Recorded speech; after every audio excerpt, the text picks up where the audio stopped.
Hi, I'm Assemblymember JoAnne Simon, and I represent the 52nd Assembly District in Brooklyn.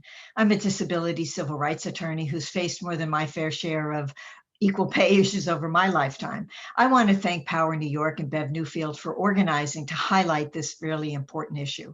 Together, we need to do everything we can to reduce pay inequities, particularly the egregious Black women's wage gap.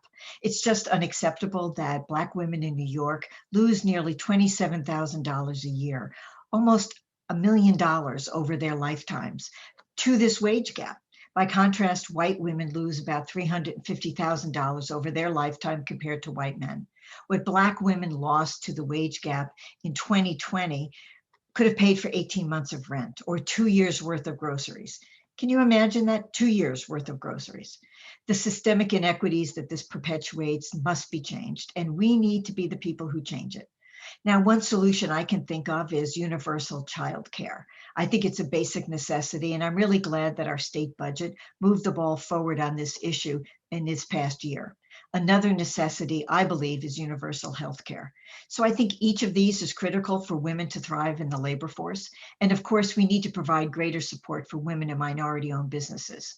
Another bill that I support in the state legislature, and I really believe this is the year we need to pass it, and that is the sweat bill. That would reduce wage theft and give workers more power to recover the wages that they have earned.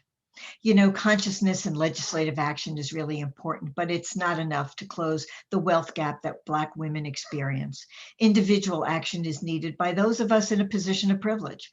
We need to listen to Black women. We need to mentor Black women. We need to celebrate Black women. We need to acknowledge their worth and give Black women credit. And we need to give Black women opportunities to advance and succeed. Only then will we be able to close this wage gap. So I want to thank Power New York again, and I want to thank all of you for listening, and let's do this. Thanks so much.